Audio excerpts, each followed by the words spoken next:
My name is Joost den Oudsten and I work for the Ministry of Education in the Netherlands as a senior policy advisor. And the last few years I've been working on strengthening leadership in primary education. We at the Ministry think that leadership is getting more and more important, also in the near future. So we are happy that we are invited here to share our experiences. I suggest that I will keep a short introduction.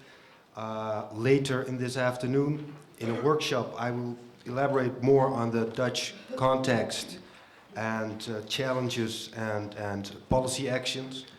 Right now, I would like to just shortly reflect on a few of the questions that have been put forward. And I'll start out with the first question. What are the key attributes to a successful school leader? I think that the first question we have to ask is, what is a school leader? So in the Netherlands, we have a rapidly increasing scale of school organizations. And normally you would see a governing body with different school locations under it, and you have different layers of management. So I interpreted this question to be about the classic principle, the director of a school location. So, and what, if we want to assess what competences are needed, we need to have a clear view on what we expect from a school leader. And I would say, to put it into management terms, that the key task of a school leader is to maximize the learning process and to make sure that learning results are as high as possible. So what kind of actions would we expect? What kind of tasks would we expect from a school leader? I would say, first of all, the starting point of all actions is the teacher and the learning process. And I would say that a school leader would have to set clear goals, realistic goals, quantitative goals in terms of learning results. And it should set priorities. And it should implement a good working mode of planning and control throughout the organization.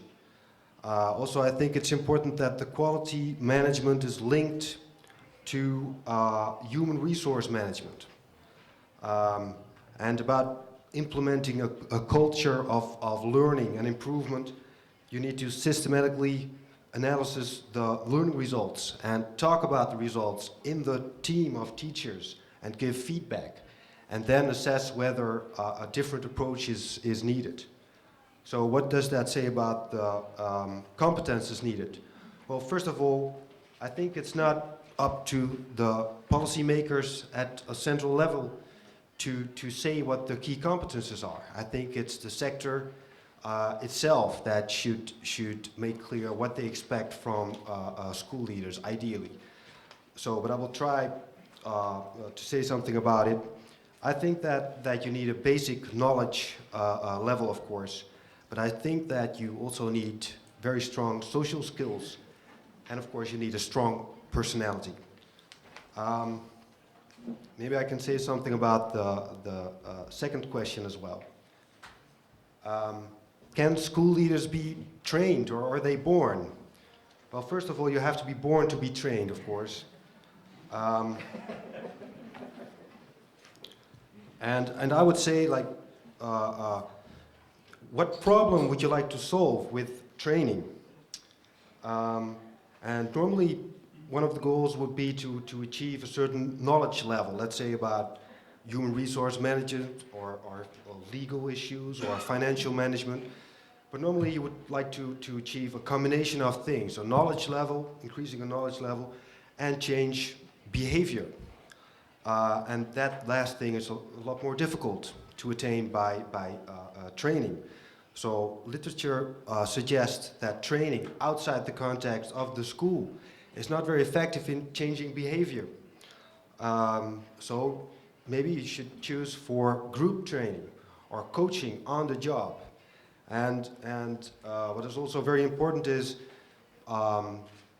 if you go out there on this course and you come back into the school organization with all the new ideas that you have, if you are not supported by the school organization and the structures within the schools, the chances are that you will be doing business as usual within a few weeks. So normally you would have an integral plan in the school with a vision about how you would like to work, how you would like to organize your learning process, and then assess what training is needed. And then make a program specifically for that specific situation and that school, and specifically addressed to certain persons, school leaders. Let me say something about the third question. Do school leaders need to know everything? Well, that's of course an important question, but I think they need to know a lot. But I think an even more important question is whether they have to do everything. And I do not think so. In the Netherlands we see that the tasks and demands and expectations for school leaders are increasing rapidly, and lots of school leaders are completely overwhelmed by this. And they suffer from stress. And so what we did is we invested in proper support within the organization. So I'm talking about very simple things like somebody to open the door, somebody to make coffee, to copy, to answer the phone, let's say a janitor.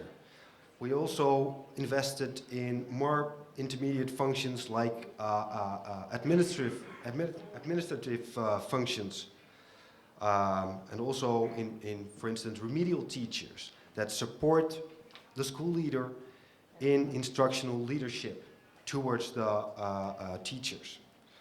So ideally, I would say that a school organization, effective school organization, does not only consist of teachers and a principal, or maybe a deputy principal. There should be more intermediate functions realized within the organization if the scales allows for it.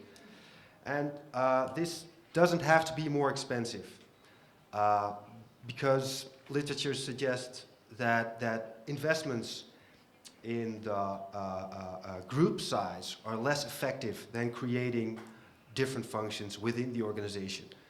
So maybe more school organizations should choose to make their classes a little bit bigger, but create more intermediate supportive functions within the organization. Then the last question that I would like to address, that's the fourth question. The job of head teacher, is it all about management? Well, the way the question is put forward, it doesn't look very attractive, management, like it is something undesirable. I do not really agree with that. So my answer would be yes, it's a management function. And it's not, so to speak, a primus inter pares, or a first among equals. That's like the old interpretation, I would say, at least. So I would say as well that maybe it's even so that the best teachers are not necessarily the best school leaders. So that's all for now, and I will be going into more detail about the Dutch context in one of the workshops. Thank you.